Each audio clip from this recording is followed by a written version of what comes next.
St. Philip's Church was founded in Charleston, South Carolina in 1680. It is the oldest continuous religious community in the city, and this amazing congregation has survived yellow fever, it survived Civil War, Revolutionary War. In fact, during the Civil War period of time, cannonballs were fired on the steeple at least 10 different times.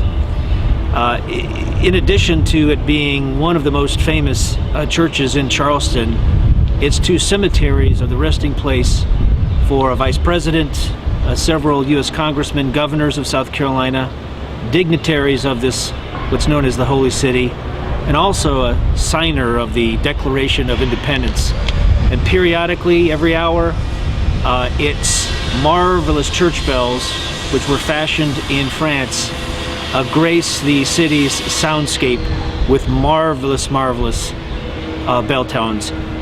Hey, my name is Chris Weaver, and I'm President, Founder, and CEO of Queen Street America, and wanted to introduce you just a little small part of my new adopted town of Charleston, South Carolina. Also wanted to share something with you.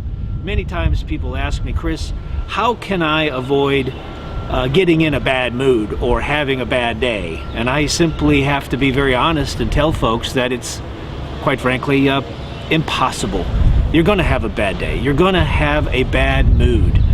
And there are a lot of things that might contribute to that bad day or that bad mood. It could be that you simply woke up on the wrong side of the bed that particular morning. It may very well be that somebody said something to you that really set you off and caused you to tailspin in just an awful mood.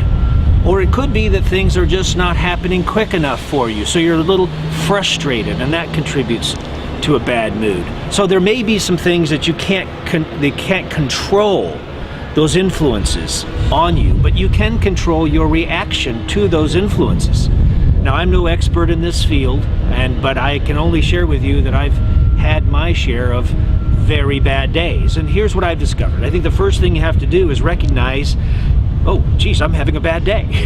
So there's a certain amount of self-awareness that's important. The second thing is to identify the reasons why you are in fact having a bad day. Is it that you woke up on the wrong side of the bed? Did somebody say something to you?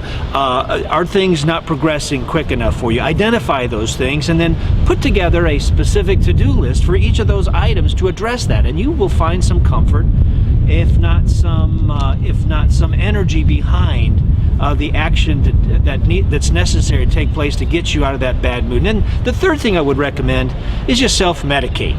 Now, I'm not suggesting that you pop a pill, but I am suggesting that you think about those things that might help you emerge out of that bad mood or out of that crummy day. Listen to some uplifting music. Read your favorite piece of literature. Study your favorite pieces of scripture. Get some exercise. Take a long walk. Be outside. Enjoy the sun. Those things will, at some point, cause you to reconsider whether or not this bad day that started as such can necessarily end a bad day. It's all in your control. But it's a matter of you identifying why you're in that bad mood, having that bad day, and taking those corrective measures. No one's going to do it for you. No one is going to necessarily coax you and help you out of that bad day. It requires that you take the necessary steps, one thing at a time, to be able to enable yourself out of that bad day and out of that bad mood. Hey, listen, at Queen Street America, we believe how important it is to do good, do well, and have some fun along the way. And yes, of course, we have our bad days. That's why I'm particularly excited. Most mornings when I walk to work, QSA's office is just a block away. I get to pass this magnificent St. Philip's Church and be able, and if you don't think that puts you in a good mood at the beginning of the day, then by golly, we would love to have you visit us in Charleston. Hey, listen, take a look at us at www.queenstreetamerica.com. We welcome your inquiries, and hey, have a great day.